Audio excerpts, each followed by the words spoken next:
तो जय हिंद everyone, this is Savi and आप सभी की ह्यूमैनिटीज एजुकेटर। आज के इस वीडियो में हम लोग क्या करने वाले हैं, अपना साइकोलॉजी का chapter number 8 motivation and emotion which is our last chapter. ठीक है, इस चैप्टर को हम लोग कंप्लीटली अंडरस्टैंड करने वाले हैं एंड मेन फोकस रहेगा हमारे मोस्ट इंपॉर्टेंट पॉइंट्स या मोस्ट इंपॉर्टेंट टॉपिक्स पे। ठीक है, देखो पूरे बुक में चैप्टर को समझना जरूरी है ही, right, but most important points को ज्यादा ध्यान से पढ़ना भी important because you have 6 marks questions also in your examination, right. So उसके लिखने के लिए भी चैप्टर को पूरा अच्छे से समझना इंपॉर्टेंट है। देखो चैप्टर के अंडरस्टैंडिंग में हमारा मेन फोकस होने वाला है। ठीक है, तो अब हम लोग स्टार्ट करेंगे मोटिवेशन एंड इमोशन की।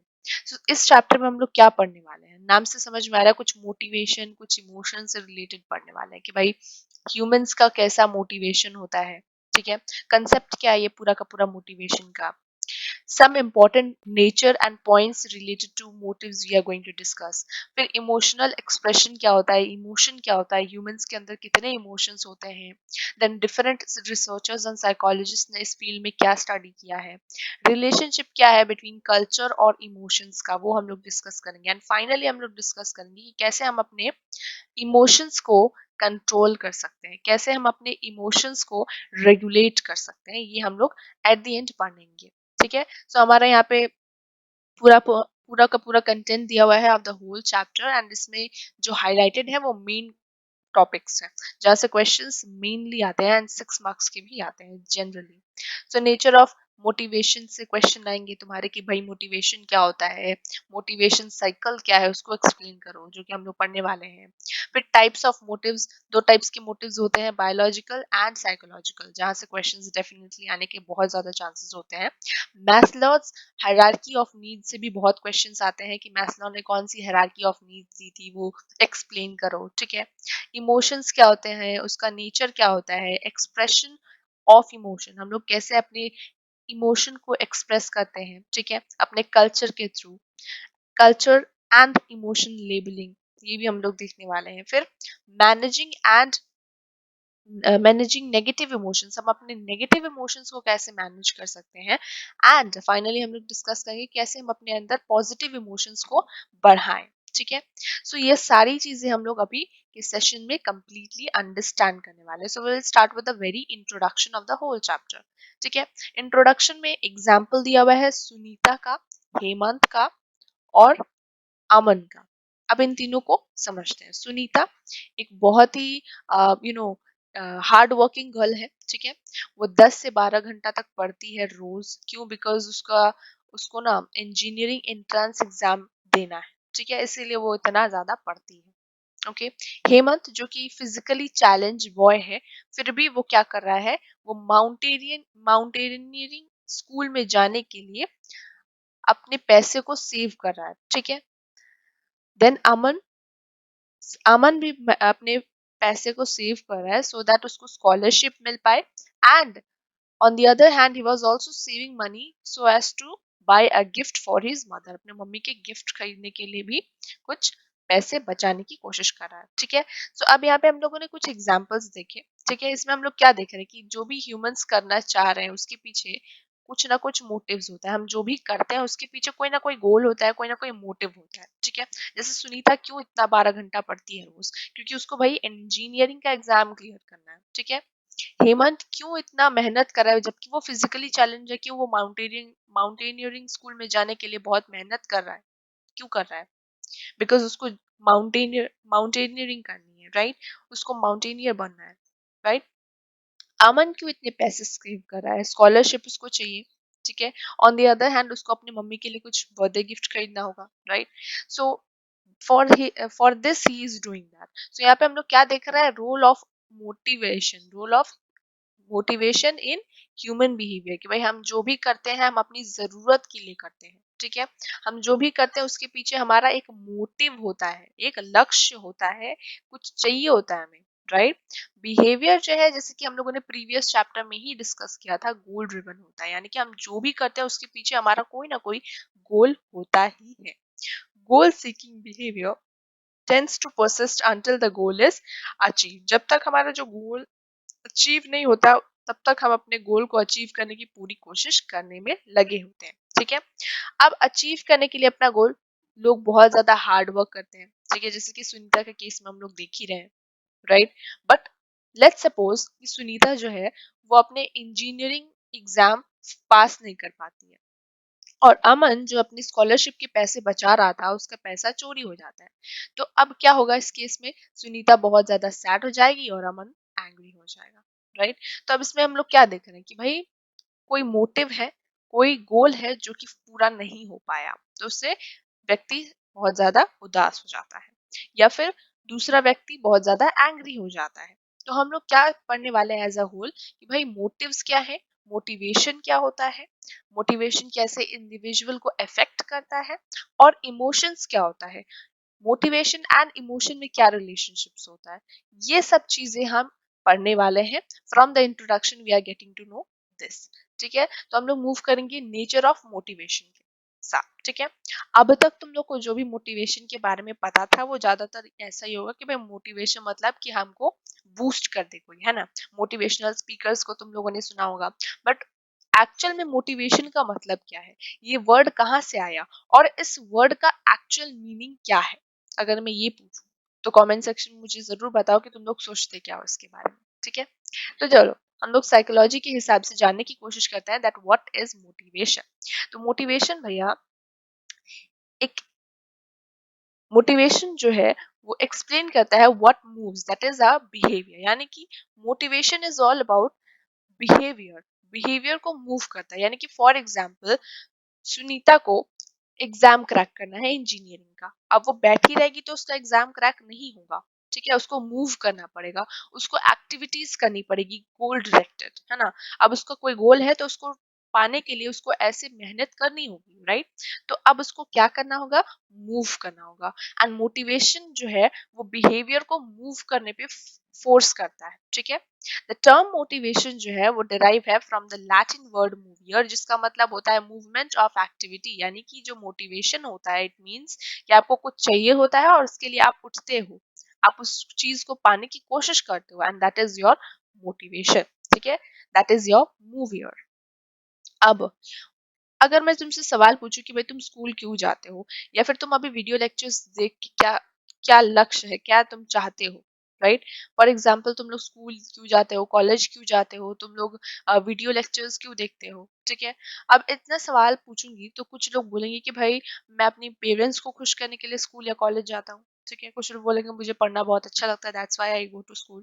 कुछ लोग बोलेंगे कि दीदी मुझे आपसे पढ़ना बहुत अच्छा लगता है इसलिए मैं लेक्चर देख रहा हूँ, ठीक है। आपसे समझना बहुत अच्छा लगता है तो मैं लेक्चर देख रहा हूँ, ठीक है, ऐसा तुम लोग बोलोगे। सो अलग अलग इंडिविजुअल्स के अलग अलग रिस्पॉन्सेज होंगे, लेकिन तुम इस रिस्पॉन्स पे क्या देखोगे, एक मोटिव है, हर किसी का एक मोटिव है। हम लोग कुछ भी करते हैं तो कुछ ना कुछ मोटिव हमारा होता है। स्कूल जा रहे हो तो भाई मुझे पढ़ने में बहुत इंटरेस्ट है, मुझे पढ़ना है, मुझे कुछ बनना है, लाइक दिस, है ना। तो भाई कोई तो मोटिव होगा तुम्हारा, है ना, इसीलिए तो तुम कुछ काम कर रहे हो। So this is your motivation. Why you choose to go in higher education, क्यों भाई तुमको हायर एजुकेशन में क्यों जाना है, तो भाई उसके पीछे भी तुम्हारा कुछ रीजन होगा, है ना। तो मोटिवेशन क्या है या मोटिव्स क्या है, ये हमें हेल्प करता है to make predictions about behaviour, की मतलब वो व्यक्ति अब क्या करेगा, ठीक है। जैसे कि सुनीता का एग्जाम्पल हम लोगों ने लिया, she wanted to crack engineering examination. अब इंजीनियरिंग एग्जामिनेशन में से क्रैक करना है तो उसे पढ़ाई करना चालू करना होगा, राइट। तो तुम इतना तो प्रेडिक्ट कर सकते हो ना कि उसे एग्जाम क्रैक करना है तो वो पढ़ना शुरू करेगी, वो अपने प्लान्स बनाएगी, स्ट्रैटेजीज बनाएगी और पढ़ना शुरू करेगी इन एन ऑर्गेनाइज्ड मैनर, ठीक है। ये सभी चीजें वो करेगी। सो मोटिव्स जो है, यानी कि हमारा कोई लक्ष्य होता है, हम कुछ चाहते हैं तो उसके पीछे हम प्लानिंग्स, प्रोग्राम्स, स्ट्रैटेजीज इन सब भी बनाते हैं, ठीक है। तो मोटिवेशंस यानी कि मोटिव्स से हमें पता चलता है कि या हम प्रेडिक्ट कर पाते हैं कि सामने वाला व्यक्ति क्या करेगा, उसका मोटिव ये है तो वो ये काम करना चाहता है, ये काम वो करेगा आगे, ठीक है। फॉर एग्जाम्पल अभी हम लोगों ने अबाउट अमन भी पढ़ा, राइट। वो क्या कर रहा था, वो अपने मनी को सेव कर रहा था फॉर स्कॉलरशिप, राइट। अब उसको स्कॉलरशिप चाहिए तो उस फील्ड में उसे मेहनत करनी पड़ेगी, right, so as to get scholarship. तो हम प्रेडिक्ट कर सकते हैं कि वो उसका मोटिव ये है तो वो क्या करेगा आगे, राइट। सो मोटिवेशन से हमें मोटिव से हमें क्या मिलता है, हम लोग क्या कर सकते हैं, प्रेडिक्शंस कर पाते हैं about what the person is going to do further, ठीक है। So hence motives are general states that enables us to make predictions about behavior in many different situations. हम different situations में बता सकते हैं, predict कर पाते हैं एक individual की behavior को, ठीक है. So motivation is one of the determinants of behavior. So यहाँ पे क्या बताया गया है कि हमारा जो motivation है वो determine करता है कि हम क्या काम करने वाले हैं, कौन सा behavior perform करने वाले हैं. For example, तुम लोगों का examination है कल, तो तुम लोगों को क्या करना है, तुम लोग को instant revisions करना बहुत important है. तो अब तुम्हारा मोटिव ये है, तो तुम क्या करोगे, तुम्हारा पर्टिकुलर बिहेवियर को डिटरमाइंड और प्रिडिक्ट किया जा सकता है बहुत आसानी से, ठीक है. भाई तुम्हें भूख लगी है तो तुम खाना खाओगे ना, तो प्रेडिक्टेबल बिहेवियर यही हुआ, ठीक है. सो मोटिवेशन क्या करता है, मोटिवेशन डिटरमाइन करता है कि तुम कौन सा बिहेवियर परफॉर्म करने वाले हो. Drives, needs, goals and incentives comes under broad cluster of motivation. अब motivation के अंदर drive आता है, need आता है, goal आता है, जिसके बारे में हम लोग पढ़ने वाले हैं. So motivation cycle. अब हम लोग ये देखेंगे भाई मोटिवेशन साइकिल क्या होता है. साइकोलॉजिस्ट ने यूज किया है मोटिवेशन साइकिल को to determine the motives. Okay, motivation cycle से वो मोटिव्स को समझने की कोशिश कर रहे हैं एंड वो नीड को समझने की कोशिश कर रहे हैं, वो बिहेवियर को अंडरस्टैंड करने की कोशिश कर रहे हैं. एज अ होल वो मोटिवेशनल प्रॉपर्टीज को समझने की कोशिश कर रहे थे. सो मोटिवेशन साइकिल को हम लोग थोड़ा सा जूम करते हैं टू अंडरस्टैंड, ठीक है. ओके, तो इधर आ जाओ. यस, मोटिवेशन साइकिल में सबसे पहले आता है नीड, ठीक है. अब ये इसका एग्जाम्पल भी हम लोग देंगे, लेकिन सबसे पहले क्या होता है ये वो समझो. नीड का मतलब होता है कि किसी चीज की तुम्हारे अंदर कमी है और वो तुम्हें चाहिए, ठीक है. कोई जरूरत है तुम्हारी जिसे तुम्हें पूरा करना है, that is your need. Drive, drive से तुम क्या करते हो, ड्राइव मतलब तुम अवेयर होते हो कि भाई कोई कुछ है जो मुझे चाहिए, ठीक है, जिसे ड्राइव कहते हैं. अराउजल, अब जो तुम्हें चाहिए उसके लिए तुम खड़े होते हो, ठीक है. तुम उसे पाने के लिए तुम देखते हो कि क्या रिसोर्सेज है मेरे पास और तुम उसे प्लान करना शुरू करते हो.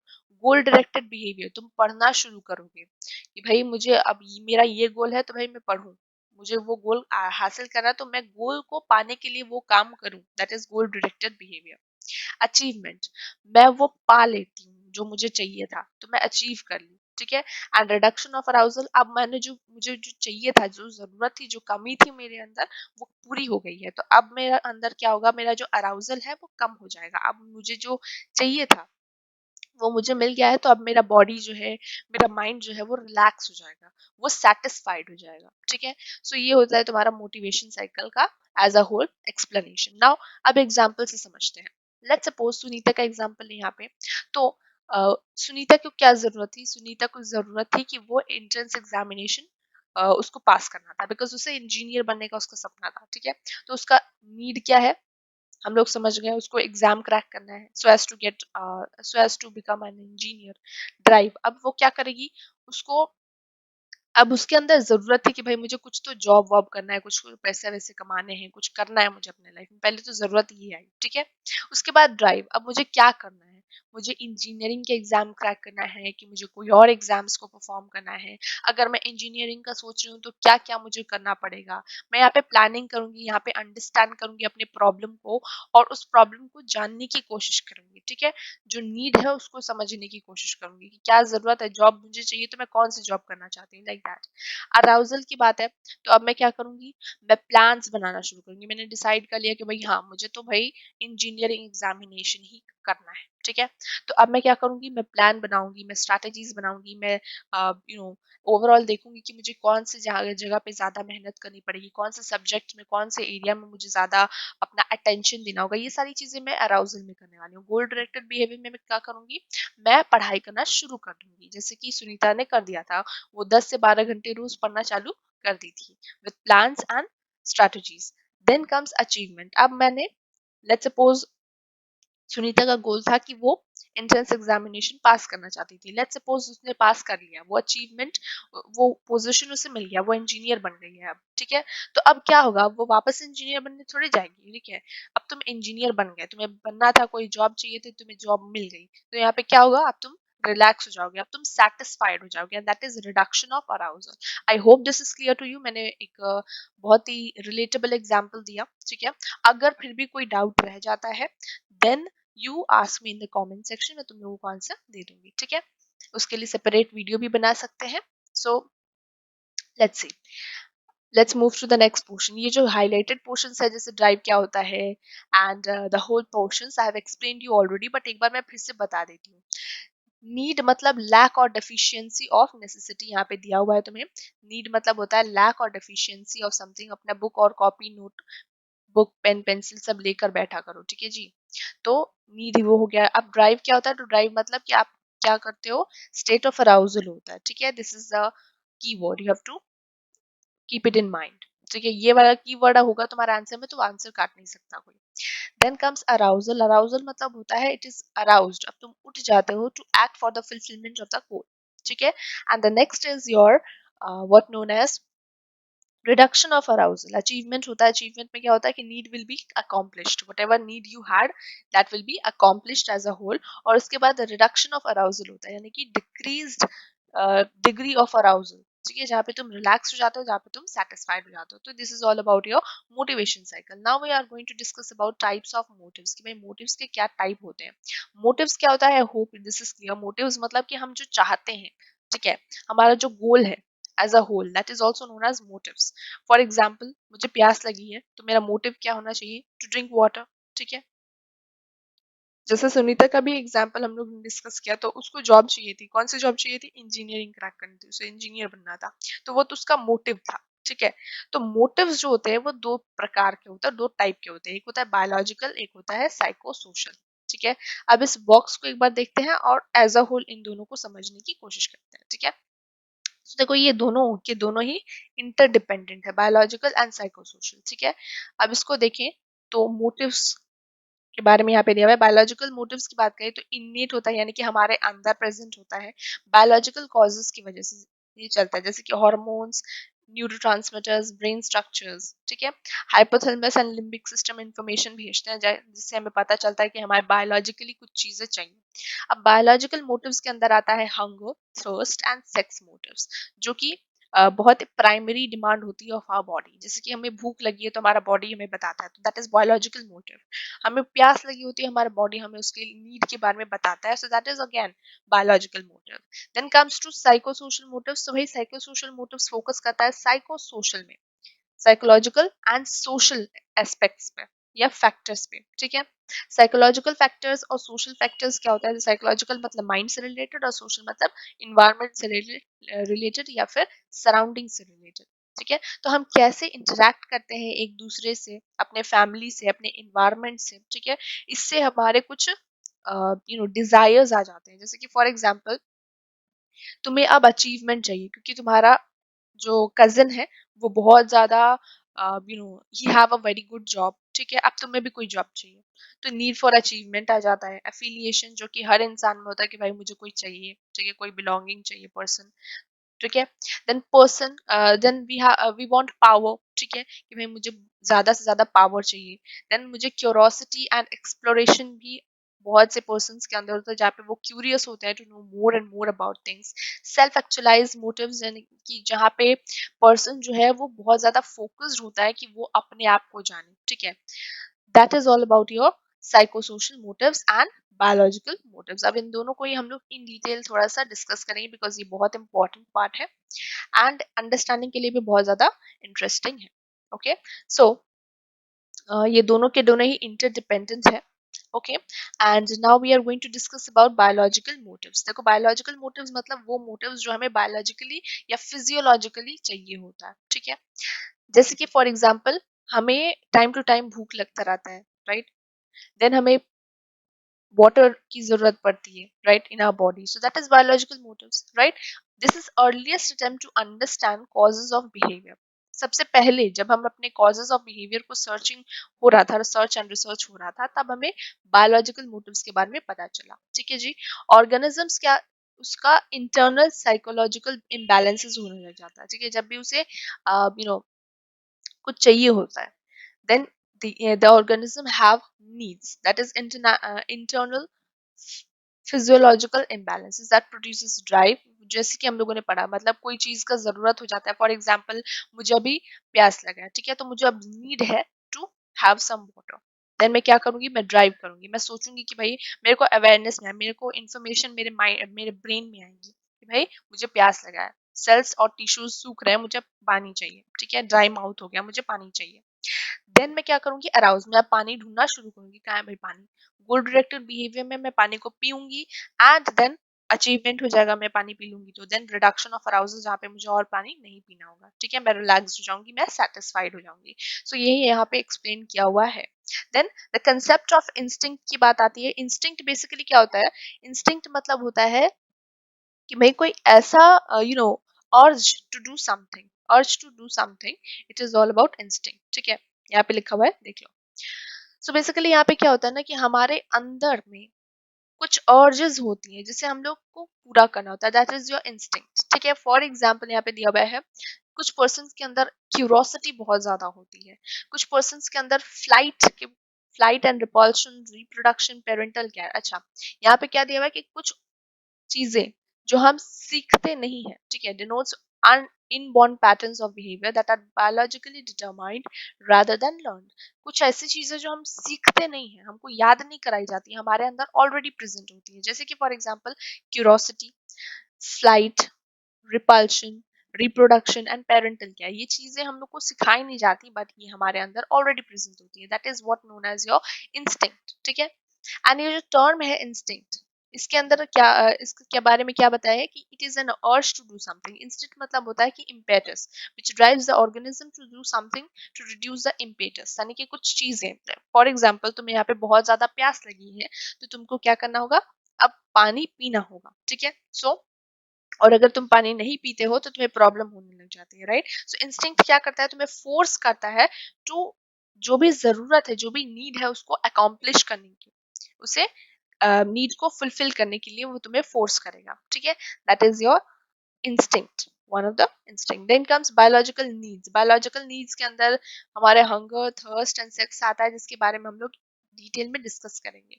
सो नीचे आ जाओ and let's start with the hunger. Hunger क्या होता है और हंगर के क्या हमको कैसे पता चलता है कि हमें भूख लगी है, so that part we are going to discuss. So जब हमें भूख लगती है तो हमें पता चलता है कि भाई नीड ऑफ फूड, हमें अब क्या चाहिए, फूड चाहिए, need for food. Motives, motivates people to obtain and consume food, जिससे हम लोग मोटिवेटेड होते हैं टू हैव सम फूड, ठीक है। What makes you feel hungry, क्या तुम्हें पता है कि क्या तुम्हें भूख किससे पता चलता है, तुम्हें कैसे पता चलता है कि तुम्हें भूख लगा है। तो कुछ इसके पीछे इंटरनल फैक्टर्स होते हैं एंड एक्सटर्नल फैक्टर्स होते हैं, ठीक है। तो तुम लोग अगर नोट्स बना रहे हो तो इंटरनल एंड एक्सटर्नल को अच्छे से नोट डाउन कर लेना, ठीक है। so, स्टडीज के द्वारा पता चलता है जब भी हमें भूख लगती है तो क्या होता है, स्टमक कॉन्ट्रडिक्शन, हमारे पेट में अजीब सा दर्द टाइप का होने लग जाता है, ठीक है। Then signify the stomach is empty, जिससे पता चलता है कि भाई हमारा जो स्टमक है वो एम्प्टी है, ठीक है, because there is contraction. Low concentration of glucose, हमारा जो बॉडी है उसके अंदर ग्लूकोज बहुत कम हो जाता है, ब्लड में ग्लूकोज लेवल कम हो जाता है, प्रोटीन लेवल कम हो जाता है, ठीक है। एंड अमाउंट ऑफ जो भी फैट स्टोर हो जाता है वो बॉडी जो है वो यूज करने लग जाती है, ठीक है। लिवर जो है वो भी रिस्पॉन्ड करता है, ठीक है। Nerve impulses of the brain, और मैसेजेस सेंड करता है कि भाई भूख लगी है, इंसान को अब खाने की जरूरत है, एनर्जी की जरूरत है, तो ये ब्रेन को सिग्नल भेजता है। अब ये तुम्हारा है एक्सटर्नल फैक्टर। एक्सटर्नल फैक्टर में क्या होता है कि आसपास तुम्हें थोड़ा सा भी स्मेल आ जाए फूड का, या कोई भी खा रहा हो फूड, या फिर थोड़ा सा भी टेस्ट महसूस हो फूड का, तो तुम्हें क्या, तुम्हें डिजायर आएगी to eat and that will make you feel कि भाई हाँ तुम्हें भूख लगी, ठीक है। नोट करो that none of these alone gives you feeling of hunger. एक चीज तुम्हें हंगर का फीलिंग नहीं देती है बट ये कलेक्टिवली तुम्हें फील करवाती है कि भाई तुम्हें भूख लगी है, ठीक है। Then such as taste and color, ठीक है, help you understand that you are hungry. Our food intake is regulated, हमारा जो food intake है वो regulated होता है complex feeding statutory system से, ये मार्क कर लो, short questions में आ सकता है, जो कि लोकेटेड होता है हाइपोथैलेमस में, ठीक है, liver and other parts of the body. Then comes your thirst, हमें कैसे पता चलता है कि हम लोग को प्यास लगा है, हमारा माउथ जो है वो ड्राई हो जाता है, ठीक है। एंड डिहाइड्रेशन हमें महसूस होता है अपने बॉडी टिश्यूज में, पानी पीना बहुत ज्यादा जरूरी हो जाता है बिकॉज हमारा वेट एंड ड्राई माउथ के लिए, ठीक है। Processes within the body itself control the thirst and drinking of water, हमारे जो बॉडी के अंदर प्रोसेसेस होते हैं वो हमें बताते हैं कि हमें कब पानी की जरूरत है कब नहीं है, to remove the dryness of the mouth and throat, ठीक है।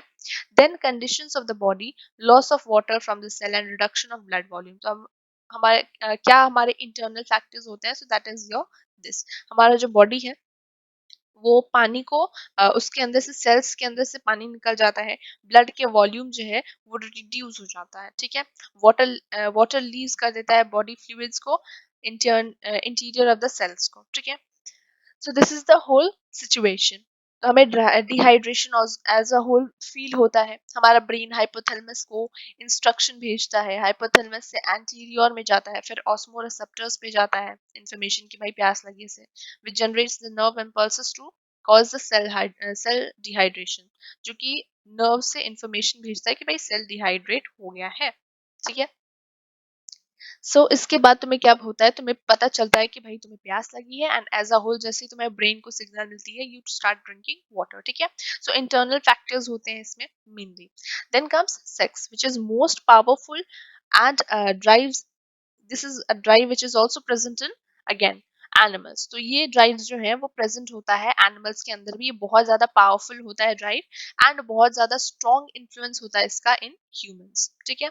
अब इसके अंदर एक बहुत इंपॉर्टेंट पॉइंट है, that is this drive is different from the rest two drives which we have discussed, hunger and thirst से this drive this uh, hunger and thirst से ये जो है वो डिफरेंट होता है by two ways. First, sexual activity is not necessary for survival. हम लोगों ने डिस्कस किया कि भाई फूड है, वाटर है, तो अगर तुम फूड वाटर टाइम पे नहीं लेते हो तो क्या होगा, इंसान एट द एंड मर भी सकता है, ठीक है। But if this need is not fulfilled, still the individual can remain alive, ठीक है। ये सर्वाइवल के लिए ये वाली नीड फुलफिल करना इंपॉर्टेंट नहीं होता है।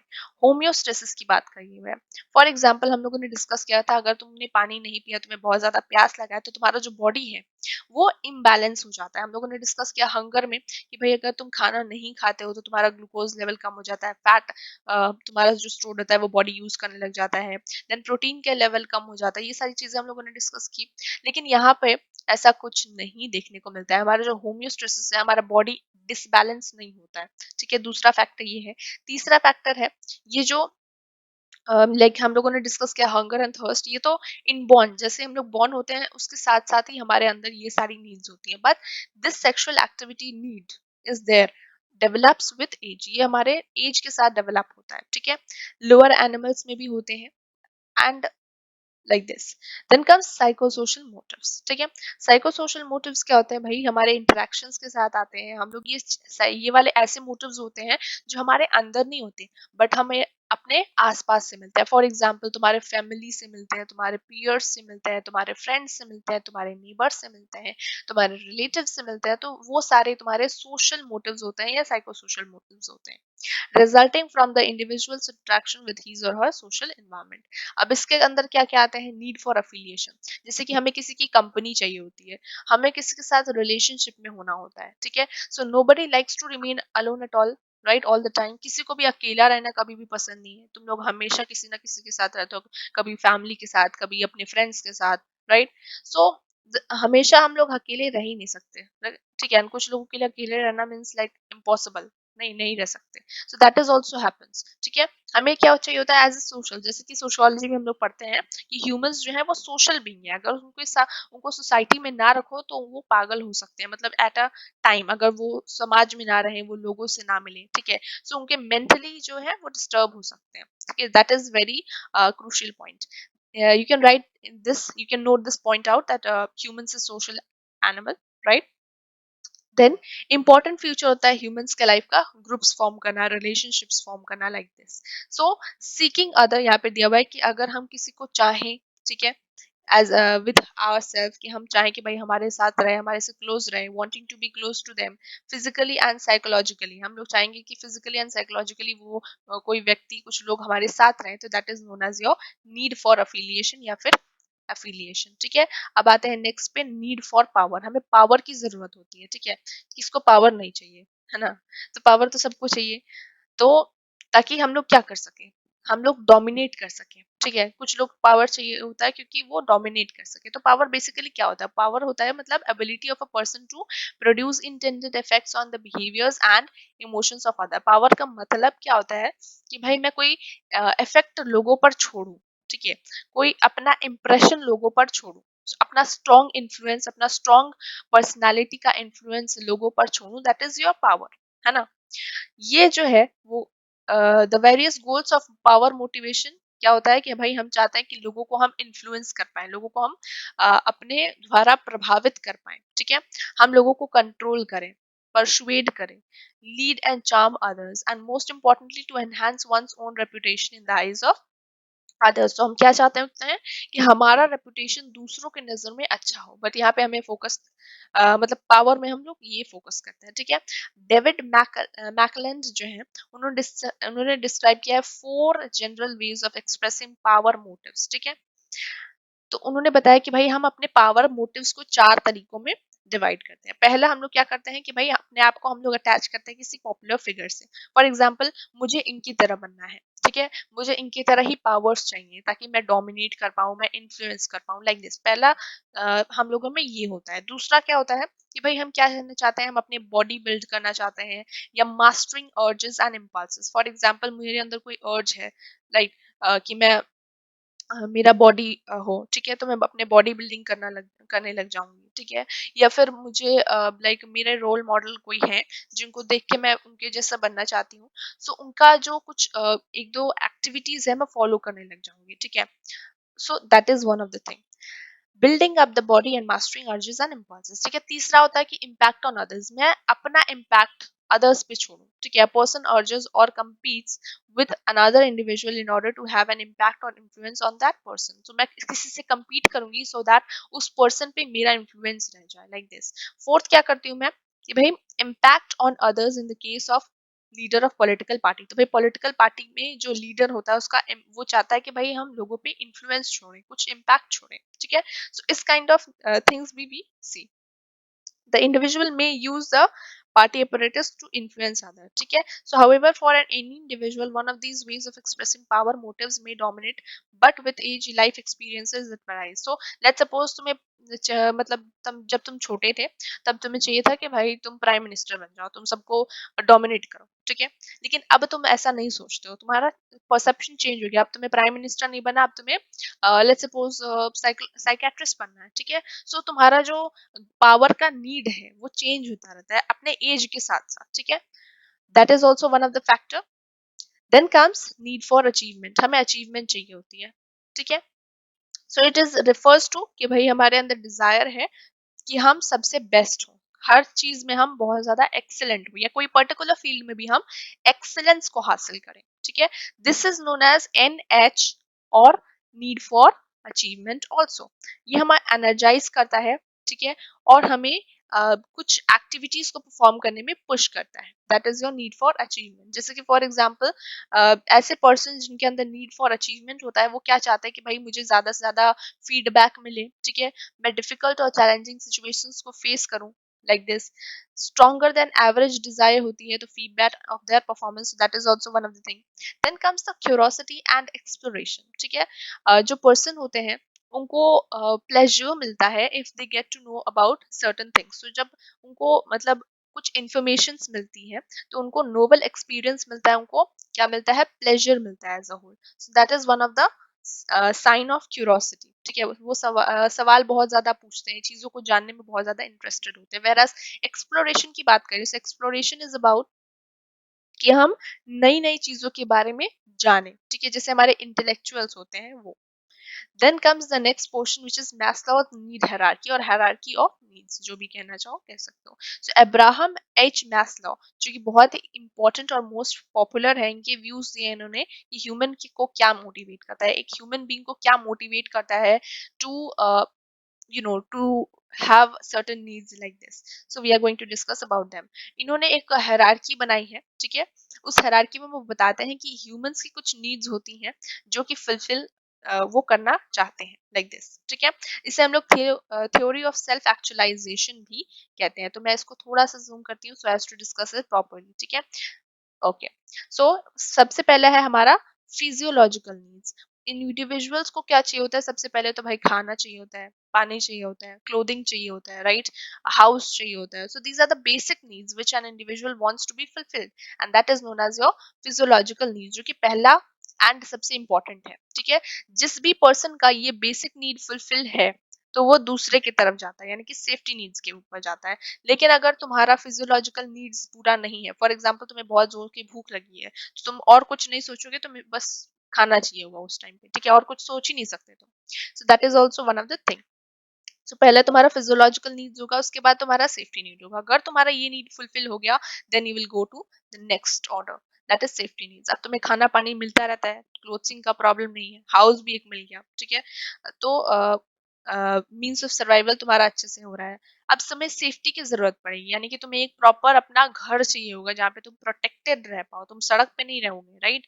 तुम्हें घर चाहिए होगा, तो वहां से तुम्हारी सेफ्टी नीड्स आएगी। अब जैसे ही तुम्हें घर मिलता है, तुम दूसरे नीड की तरफ जाते हो। अब तुम ध्यान से ऑब्जर्व करोगे, इंडिविजुअल्स यहाँ पे सेटिस्फाइड नहीं हो रहा है, उसकी नीड पर नीड बढ़ती जा रही है, isn't? That is also you can observe. Then belongingness, अब तुम्हें घर मिल गया, तुम्हें खाना पानी मिल गया, अब तुम्हें क्या चाहिए कि भाई कोई हो मेरे साथ, कोई फैमिली में हो मेरे साथ, ठीक है, so that is belonging needs. उसके बाद तुम्हें क्या चाहिए होगा कि भाई मिल गया तुमको कोई, ठीक है, तुम्हें तुम्हारे फैमिली मिल गया। अब एस्टीम नीड्स, अब तुमको क्या चाहिए होगा, अब तुम अपने आप को समझना चाहोगे, तुम जानना चाहोगे कि मेरा क्या कंट्रीब्यूशन है, मैं क्या करना चाहता हूँ, मैं क्या करना चाहती हूँ, क्या गोल्स है मेरे लाइफ के, क्या मोटिवेशन है मेरे लाइफ के। सो वो सब चीजों में तुम लोग जाओगे, ठीक है।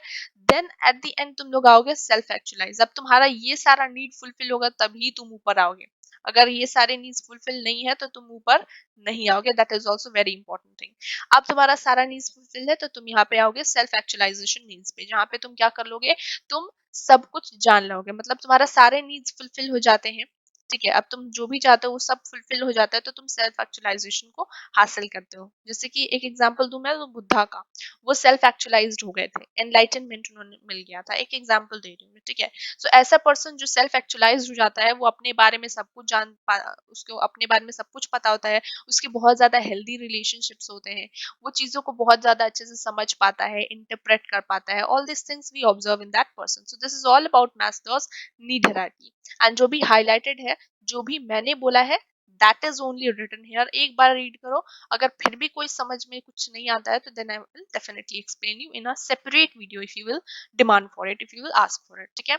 Otherwise we are moving for the next topic which is nature of emotions, ठीक है। ये बहुत आसान है, कुछ है नहीं, बहुत बहुत इजी है। एक बार ये पोर्शंस जो कि हाईलाइटेड है, एक बार इसे देख लेना, ठीक है। देन नेचर ऑफ इमोशंस की बात करें, सो कभी कभार हम क्या होता है, हम क्या हो जाते हैं, बहुत ज्यादा खुश हो जाते हैं अगर हमारे एग्जाम में मार्क्स बहुत अच्छे आ जाए, हम लोग टॉप कर दें तो, ठीक है। वेर एज अगर कोई कभी कभार हमारे मार्क्स कम हो जाते हैं तो हम बहुत ज्यादा उदास भी हो जाते हैं, ठीक है। कुछ इंडिविजुअल्स, कुछ हमारे क्लासमेट्स में ही फ्रेंड होता है, लाइक फॉर एग्जाम्पल तुमने टॉप किया, ठीक है, तो हमारे क्लास में बहुत से स्टूडेंट्स होंगे जो तुमसे जलेंगे, तुमसे जेलस होंगे, so that is also one of the thing.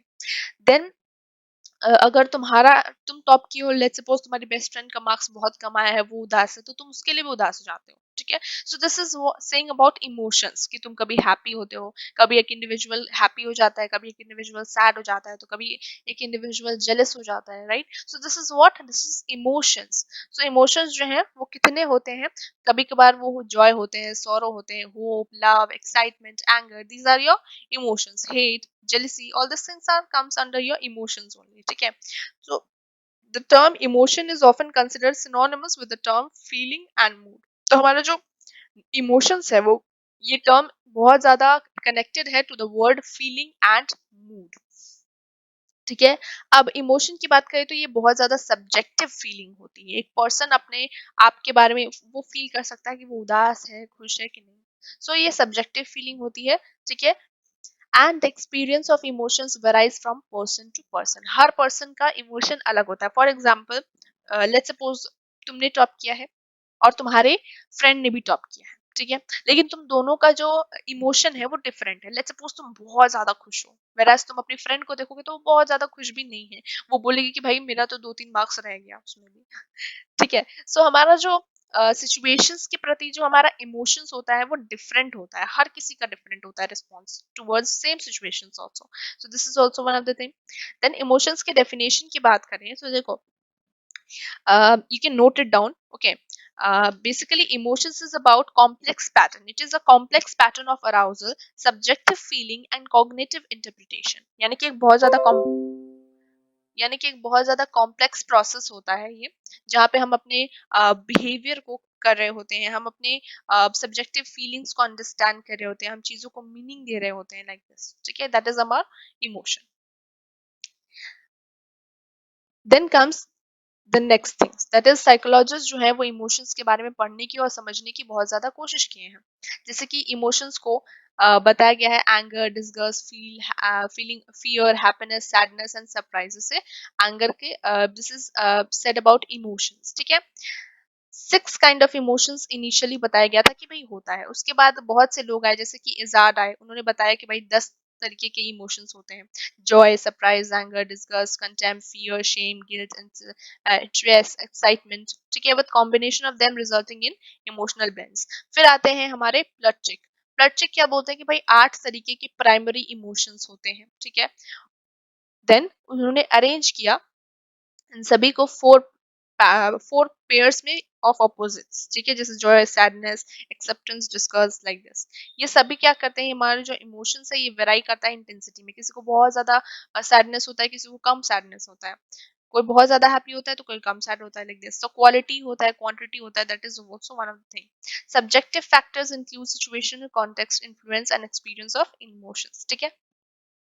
So these factors जो कि हैं, हमारे कुछ फैक्टर्स हैं जो कि इफेक्ट करते हैं हमारे इमोशंस पे, जैसे कि हमारे जेंडर क्या है। फॉर एग्जांपल बोला जाता है कि वुमेन्स जो हैं वो ज्यादातर इमोशंस को समझ सकती हैं, ठीक है, वो बहुत ज्यादा इमोशनल होती हैं, whereas males don't, but it is not true, ठीक है, it is not true again, I will say. Then comes personality. कुछ पर्सनालिटीज ऐसे होती हैं जो इमोशंस को बहुत आसानी से कंट्रोल कर पाती हैं, रेगुलेट कर पाती है, बट कुछ नहीं कर पाती हैं। साइकोपैथोलॉजी की बात करें of certain kinds, that is also one of the factors. ये फैक्टर्स होते हैं जो कि अफेक्ट कर रहे होते हैं कि हम अपने इमोशन को एक्सप्रेस कैसे करते हैं, ठीक है। Then comes the next part which is expression of emotion. हम अपने इमोशन को एक्सप्रेस कैसे करते हैं, अपने चेहरे के through, right. So emotion is internal experience, हमारे अंदर में हम एक्सपीरियंस कर रहे होते हैं, बट लोग भी इसे देख सकते हैं। फॉर एग्जाम्पल चेहरे को देख के लग रहा है कि थोड़ा डरा हुआ है, इसको देख के लग रहा है कि एंग्री है, इसको देख के लग रहा है हैप्पी है, और इसको देख के लग रहा है अगेन सैड है। So this is facial expression of emotion. हम एक्सप्रेस कर सकते हैं अपने इमोशन को, भले ही ये इंटरनल फैक्टर है, बट फिर भी ये हमारे चेहरे पर दिखाई देता है, सामने वाला समझ सकता है कि हमारा स्टेट ऑफ माइंड क्या है, राइट, हमारा कौन सा इमोशन चल रहा है अभी, like this. Then the next thing is these are verbal and non-verbal expressions act as a channel of communication. कभी हम अपने पेरेंट्स को बोल के बताते हैं कि मुझे बहुत गुस्सा आ रहा है, मुझसे बात मत करो, लाइक दिस, ठीक है। तो कभी कभार हमारे एक्सप्रेशन, हमारे फेशियल एक्सप्रेशन से पता चल जाता है कि कोई पर्सन उदास है या गुस्सा है, ठीक है। So that is also one of the thing from which a person can, जिससे हम लोग को पता चल सकता है कि हमारा फीलिंग्स कैसा है और दूसरों का फीलिंग्स कैसा है, लाइक दिस, ठीक है। सो ये एक्सप्रेशन से हमें पता चलता है। Then culture and emotional expression.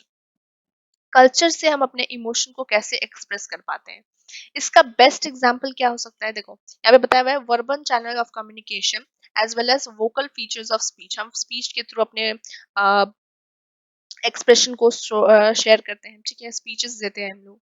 कैसे स्पीच दे रहा है, हमारा पिच क्या है, हम लाउड बोल रहे हैं कि धीरे बोल रहे हैं, उससे हमारे फीलिंग्स के बारे में, हमें इमोशंस के बारे में पता चलता है, ठीक है। लाइक फॉर एग्जांपल मेरे पिच से तुम्हें पता चला कि मैं बहुत ज्यादा एनर्जेटिक हूँ, ठीक है।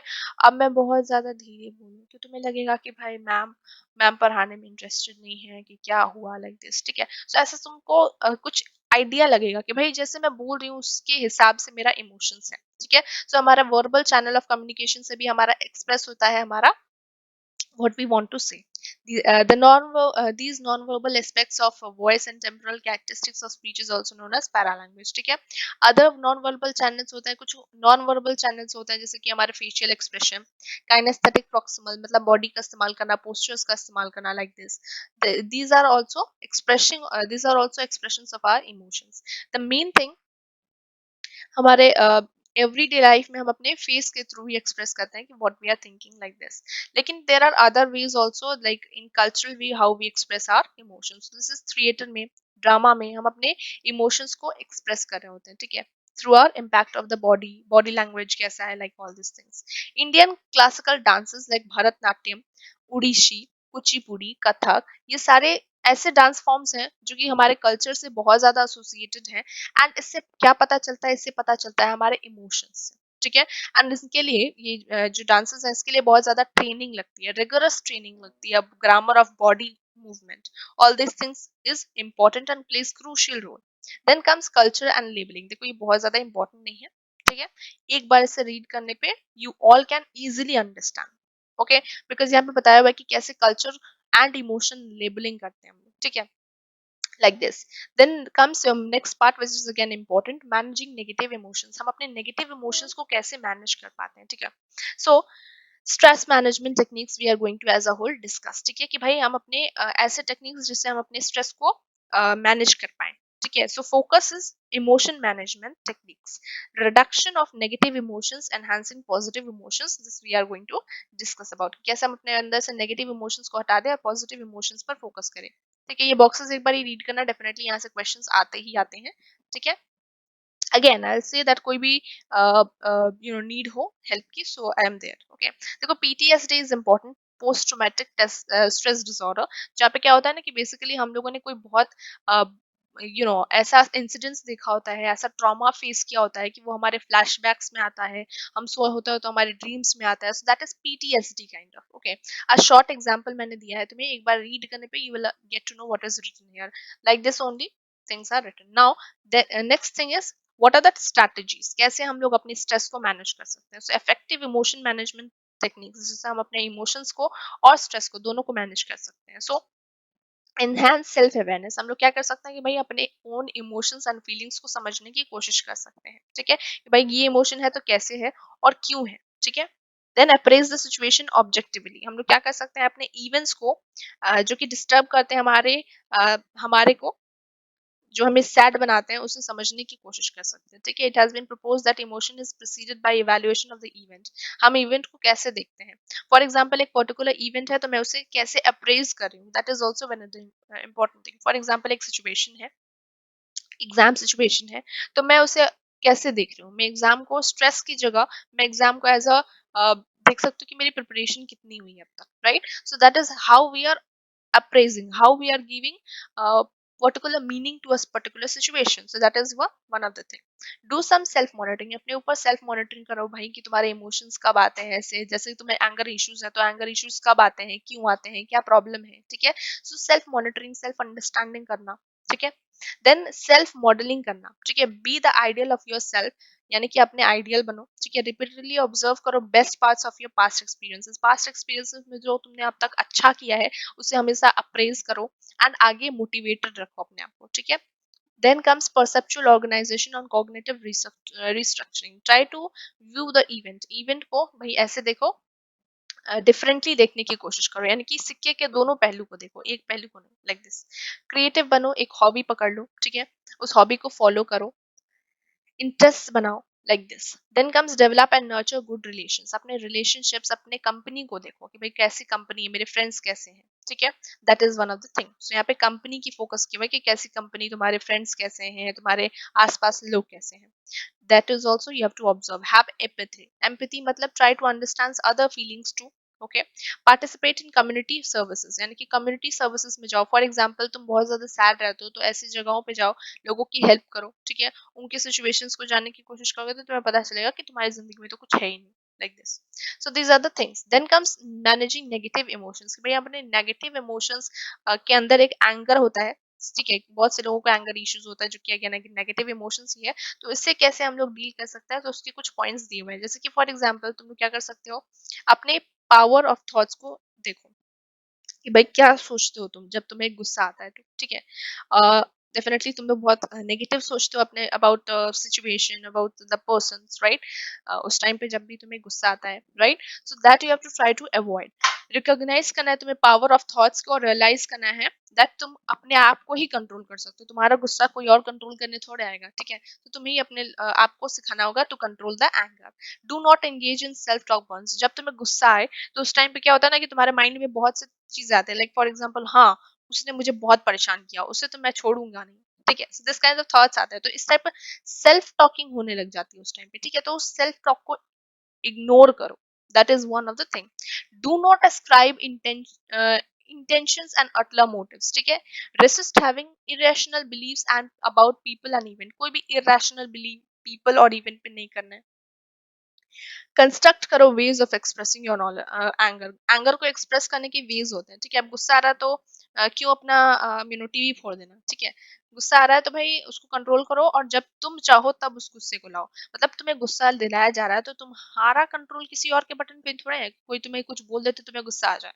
ये तो ऐसा हो गया कि भाई तुम्हारा कंट्रोल, तुम्हारा रिमोट किसी और के बटन में, जब भी वो दबाएगा तो तुम्हें गुस्सा आ जाएगा। दैट शुड नॉट हैपन ना। तुम्हारा गुस्सा तुम्हारे कंट्रोल में होना चाहिए कि भाई मुझे अभी गुस्से करने का मूड नहीं है, तुम लोग जाओ, तुम कितना भी बोले मैं गुस्सा नहीं करने वाला, ठीक है। तो that is your control, that will show कि तुम्हारे अंदर तुम्हारा कितना कंट्रोल है, ठीक है। तो एंगर को कंट्रोल करना इज दैट ओनली। तुम्हें अब अपने आप को कंट्रोल करना है, गुस्सा को निकालना है तो कंस्ट्रक्टिव प्रोसेस में निकालो। जैसे फॉर एग्जांपल कोई नहीं है तो भाई चिल्ला लो, ठीक है। कोई नहीं है तो छत पे जाके चिल्ला लो थोड़ा सा, तो गुस्सा थोड़ा मन शांत हो जाएगा। या फिर तुम लोग चिल्लाने के बजाय, ये भी बहुत से लोग करते हैं बेसिकली। और क्या कर सकते हैं हम लोग, कोई बॉल है उसको पॉप करते हैं, ठीक है, तो 10 सेकेंड्स तक। या फिर कुछ लोग मेडिटेशन करना स्टार्ट कर देते हैं जिससे उनका एंगर गायब हो जाता है। सो अपने एंगर को कंस्ट्रक्टिव वे में डील करना, that is one of the thing.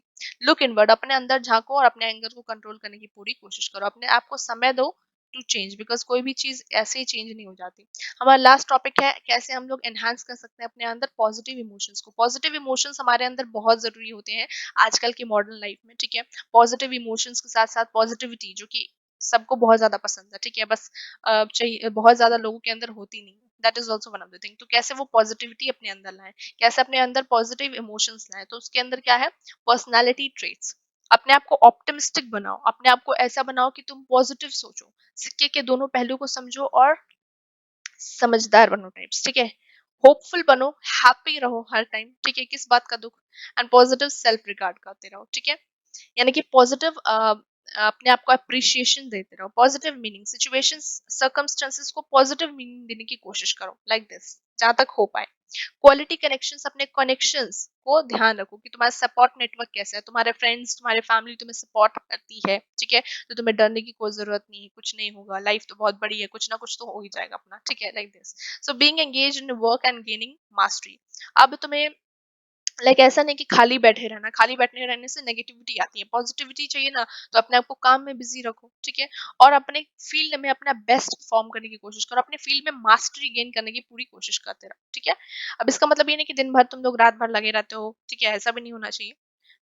The faith that embodies social support purposes and hopes leading to a life of purpose. तो अब तुम्हारा फेथ होना चाहिए कि भाई हाँ, मेरे पास सोशल सपोर्ट है, मैं लाइफ में कुछ ना कुछ कर ही लूंगा, ठीक है। हमारे लाइफ में ये पर्पस है तो हम उसको पाने की पूरी कोशिश करें, like this. Positive interpretation of daily events, मेरे जो लाइफ में जो भी इवेंट्स हो रहे होते हैं, ठीक है, तो मैं उसे पॉजिटिव इंटरप्रेट करती हूँ, पॉजिटिव मीनिंग प्रोवाइड करती हूँ। फॉर एग्जाम्पल, लेट्स सपोज मेरा सुनीता का इंजीनियरिंग का एग्जाम क्लियर नहीं हुआ, सो बहुत ज्यादा सैड हुई, बट ठीक है, उसने हैंडल कर लिया अपने आप को, उसने बोला कि भाई जो होता है अच्छे के लिए होता है, ठीक है। अब उसने फिर से मेहनत की कुछ और एग्जाम्स के लिए, लेट्स सपोज उसको इंजीनियरिंग से भी बड़ा कोई अथॉरिटेरियल जॉब मिल गया, तो फिर तो बेहतर ही हुआ ना जी। तो कैसे हुआ, ये पॉजिटिव मीनिंग प्रोवाइड करने से, पॉजिटिव इंटरप्रिटेशन से, एंड अगेन पॉजिटिव इमोशन से, पॉजिटिविटी से, राइट। सो ऐसे होता है हमारा चैप्टर कंप्लीट, ठीक है। एक बार ये समरी रीड कर लो, एक बार ये होल बुक रीड कर लो, ठीक है। कोई भी डाउट, कोई भी प्रॉब्लम आती है तो कमेंट सेक्शन खुला ही है तुम लोगों के लिए, ठीक है। यहाँ पे कुछ 6 क्वेश्चन आंसर्स हैं, ठीक है। ये हम लोग डिस्कस करेंगे अपने अंतिम प्रहार सेशन में। तुम लोग जानते हो कि अंतिम प्रहार सेशंस में लाती हूँ, ठीक है, तुम लोगों के लिए।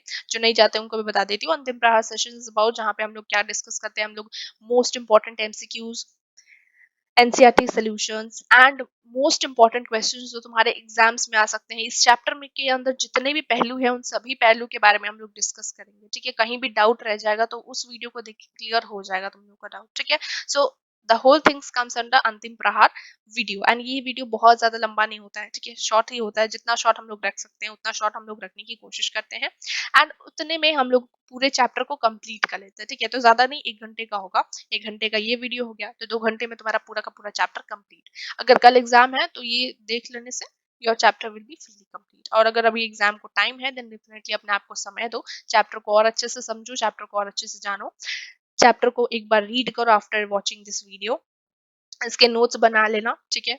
और इसके बाद इसके अंतिम प्रहार सेशंस देख लो, जिससे तुम्हारा दिमाग में ये chapter fully and finally clear हो जाएगा, लर्न हो जाएगा ये चैप्टर, ठीक है। सो अब क्या करते हैं, हम अपने वीडियो को कंक्लूड करते हैं, ठीक है। टिल देन अपना ख्याल रखना, नेक्स्ट वीडियो में मिलते हैं अपने अंतिम प्रहार वीडियो सेशंस के साथ, ठीक है। सो बाय।